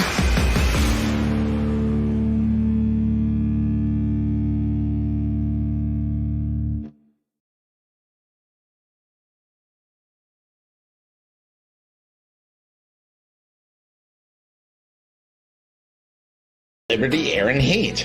Everybody knows what the Texas Heat can do to your air conditioning and heating systems. That's why you need the experts that deliver the best and most honest service in the Rowlett area. We provide the high-quality air conditioning and heating services that keep you more comfortable when you need it. So contact Liberty Air and Heat at 469-678-9444 or visit them on the web at libertyairandheat.com.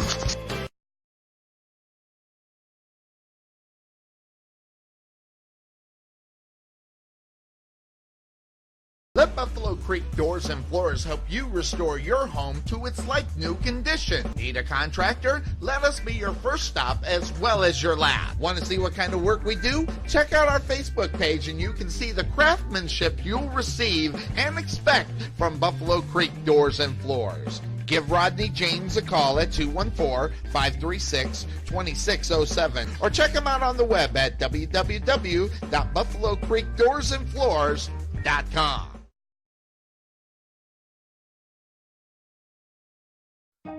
Go custom. Get happy. Tell us what you love. We're your local neighborhood window covering experts who truly understand your needs, so we deliver the perfect solution for your home. So check out Budget Blinds of Rowlett, serving Rowlett, Wiley, Saxe, and Garland. Give them a call at 972-722-9300. Budget Blinds of Rowlett, where we listen to our customers' needs.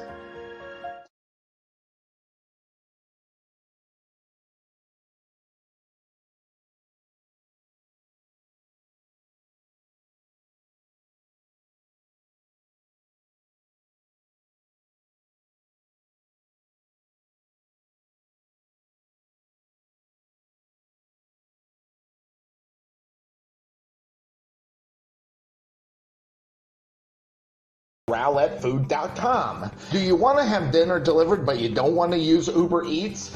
Contact someone locally that can do the same thing at a better price and faster. All you have to do is pick a restaurant on the list at the website, tell us what you'd like to order, then check out RowlettFoods.com.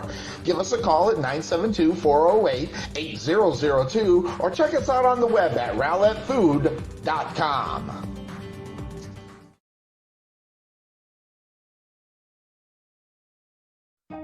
Go custom. Get happy. Tell us what you love.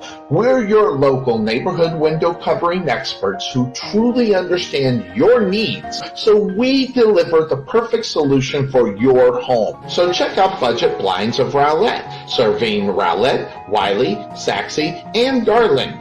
Give them a call at 972-722-9300. Budget Blinds of Rowlett, where we listen to our customers' needs.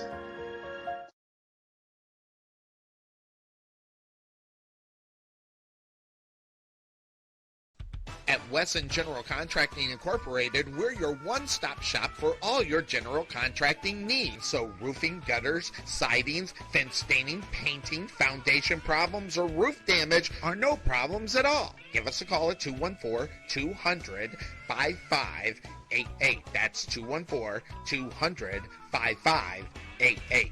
Wesson General Contractors, proud sponsor of the Rowlett Eagles radio broadcast.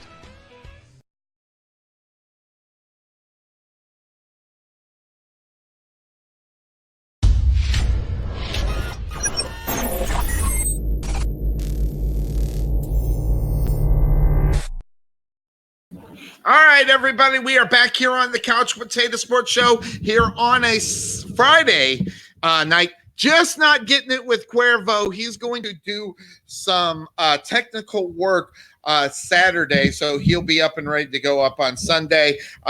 He thinks that if it's not the Ethernet problem, it might be his laptop, or we'll check out maybe a tablet as well. So we're going to take a look at that. So, but I am going to continue on to this, and we'll get quick picks from Cuervo on Sunday morning for the games that we are coming. We didn't get his pick for Cincinnati, Cleveland. I'm not sure which way he's going to go on that, of course, depending upon the situation as far as, who he thinks will win or not. So let me move this so I can get one more piece comfortable, bring this back here. And then, so that being said, I am up on Cincinnati as that one is concerned. Now, Green Bay and Detroit is an interesting game.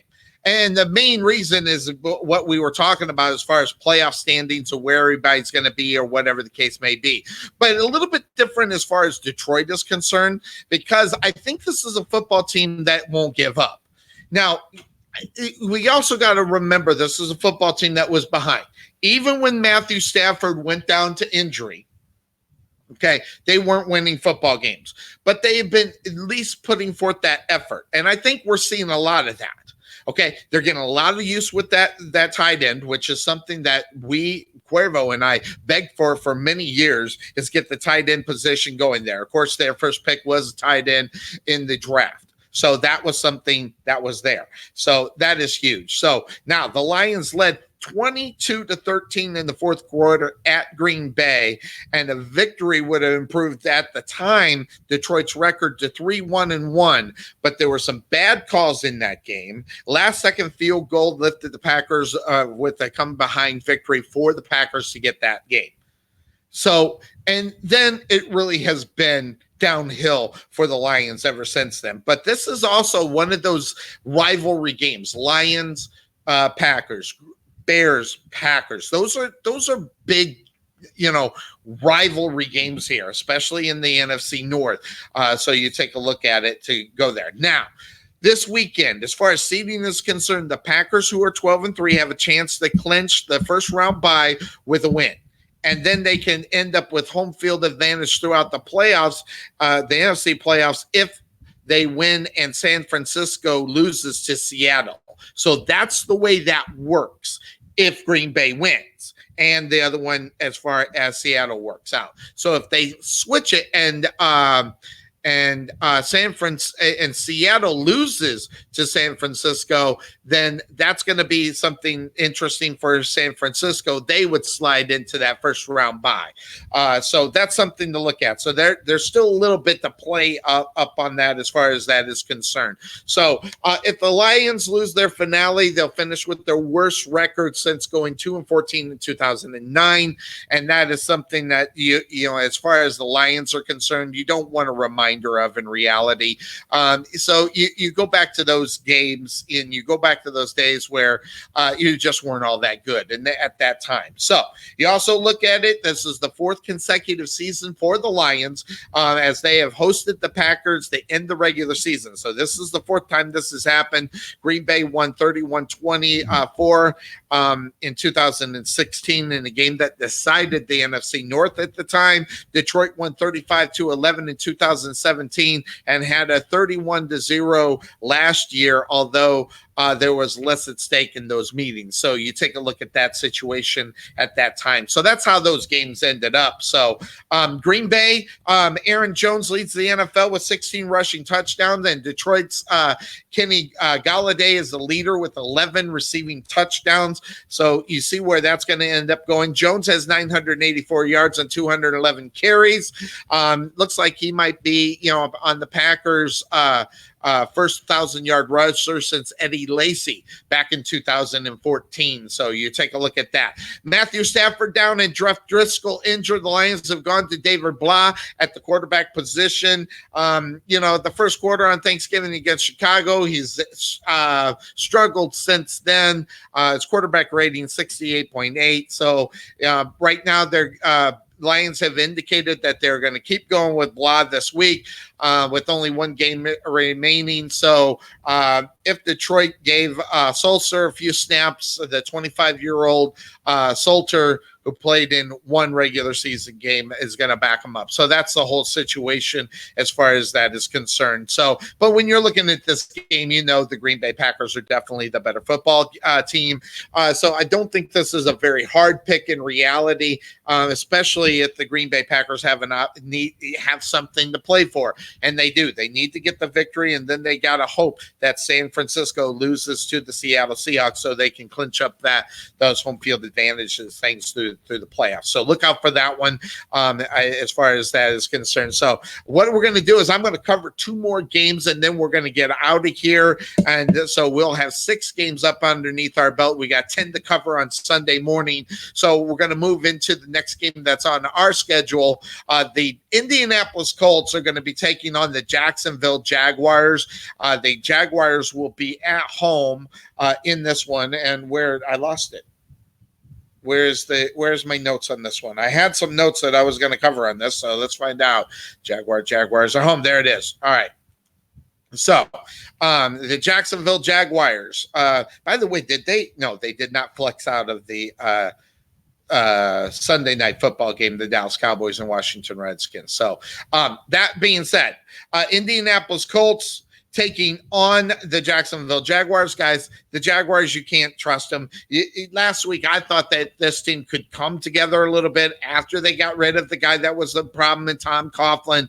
They didn't. In fact, they made that. I should have never chose that pick. But you never know what will happen with the new regime and new attitude. Indianapolis Colts, they're 7-3. 7-8 on the season. They're 3rd in the division, so they're not going to make the playoffs. So this is a useless game as far as playoffs are concerned. Doug Marrone was left 2 games to try to prove that he's the right guy in charge in Jacksonville. I don't care if they lose this game either.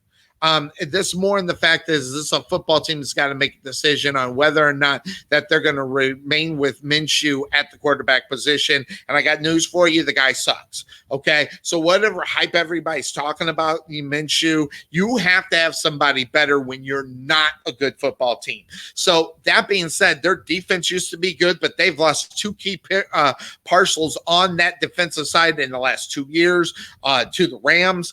Never mind that the mindset of this football team defensively has changed. Now, Doug Marrone is going to have to change that as far as what they're going to do come next year. But this week, when you're looking at Indianapolis and Jacksonville, but Indianapolis is the better football team. So I don't know. Some people are saying Doug Marrone really can't afford to have a bad loss at the end of this season, as he is 22-28 in 3 seasons. He's dropped 20 of his past 27. Again, I don't think this is Doug Marrone. Listen, I'm all for getting rid of a guy at the coaching position, but Doug Marrone, this guy was handcuffed by Tom Coughlin. There is no question in my mind it's there. Now, talent is a huge issue for this football team. They're going to have to make some moves to make up for it. Indianapolis, 7-8, leading the AFC South, had beaten the Jacksonville Jaguars by 20 points the last time that these guys met before going on a losing streak of 4 and falling out of the playoff contention. So now the Colts, in reality, they got the big win against Carolina 38-6. Now they can finish 500 or better for the 7th time in 8 years. I don't know if that's something that you got to feel good. It's just a report that I brought down and I wrote down. So Minshew, 7 of 11 fumbles were in his first 8 starts. His lack of ball security in reality is one of the biggest problems that this guy has. And one of the reasons why Doug Marone's went back to Nick Foles, but now Foles returned after breaking the collarbone was huge. Minshew replaced Foles in reality, and then he put the ball on the ground. So everything that when I look at this situation, as far as this kind of thing is concerned, the better football team I'm going to go with. Again, would it shock me that the Jacksonville Jaguars won this game, especially when no one cares what's going on? It's really a flip. But if I'm picking the game, and I do, I got Indianapolis in this one as well. So looking at this one, that's where it's at. Now, the final game that we are going to cover here, I was going to cover a different game if I had Cuervo. But since I don't have Cuervo in lineup on this one, I'm going to save the game that I was going to talk about, which was the Chargers in Kansas City. We'll save that for Sunday. We'll just talk about a game that doesn't need much talking about, and then we can get off the air and everybody can enjoy the rest of their Friday. Miami Dolphins go to New England. So, I mean, that's how quick this is. Okay. Now, that also being said, guys, you think about this in reality. If this game meant something, it does. Okay. And the reason why is you got to go to the standings in reality.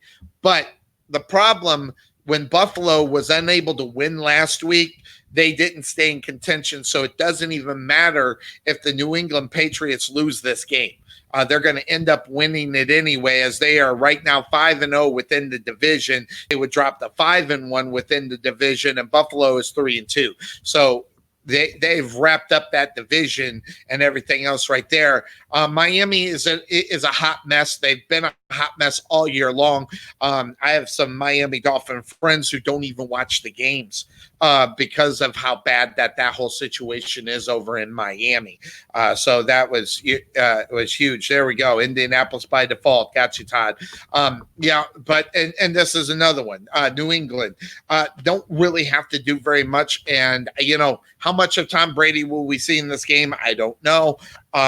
People are talking about Tom Brady being washed up. You guys just got to stop it. That's just stupid talk. Okay. If you're going to talk, let's talk somewhat smart. Okay. Right now, when you make statements like that, okay, Tom Brady is not washed up. Okay. Just look at his yards. Look at yes, he's got more interceptions. Whoop-de-doo. This is a guy that's still a leader of a football team and has no problems getting victories out there, out on the football field. So there should be nobody that thinks Miami could actually beat the Patriots. But again, it depends on what they're going to do with the Patriots. Are they, A, going to show up and play, or B, are they going to have a lot of guys sitting? We're not going to see Tom Brady for a full 4 quarters. I don't even know if we'll see him for a whole quarter. And that depends on how quick or how fast they get up on top of the Miami Dolphins. In reality, is how much we'll see Tom Brady. So they should be able to win the game, no problem. And even if they lose, I don't think anybody cares. But I will tell you, if they lose this game, that's the first thing that's going to be happening on Monday besides Black Monday. Okay, so we'll be talking about that. So, guys, we covered 6 of the 16 games, which was my goal, is to at least get 6. We'll cover the last 10 games. Cuervo promised me he'll be online on time for that, so we can jump right in and get his picks for the Cleveland, Cincinnati, Green Bay, Detroit, Indianapolis, and Jacksonville, and Miami and New England. So we'll get those really quick, and then we'll hop into the final 10 games. You've seen me putting up the notes from a guy by the name of Todd Mintz. What we're going to do is we're going to bring Todd Mintz in next week for playoffs, and we'll be talking about a lot of things within the games. And Todd Mintz breaks down the games probably better than anybody. I give it with an overview. I jump into some stats that I feel are important. This guy knows stats inside and out. I don't know how the hell he does it, but he is who he is. So we're going to bring him in for the playoffs and roll him through to the Super Bowl, and then we'll obviously go back to our 12-3 schedule on the offseason of the NFL. We might even go to 12-3 before the Super Bowl, depending on what time the games will play. We'll be on 2 to 3 hours before the games happen.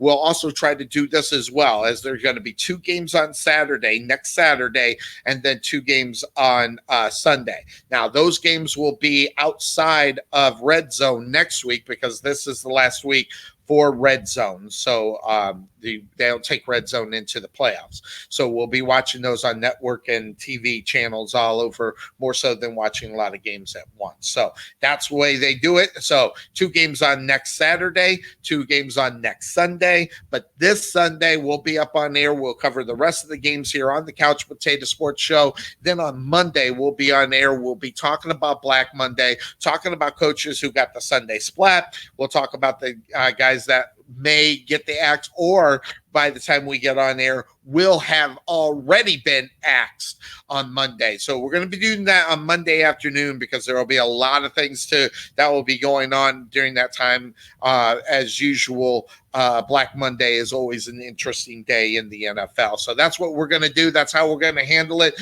We'll handle the last 10 games on Sunday from 9 to noon. We'll recap some of the other ones. We'll get the picks from Tarvin as well. So that's going to do it for me, Sonny Clark. You've been on the Couch Potato Sports Show. Check us out on Sunday. We'll see you then, everybody. Have a good night. Bye-bye.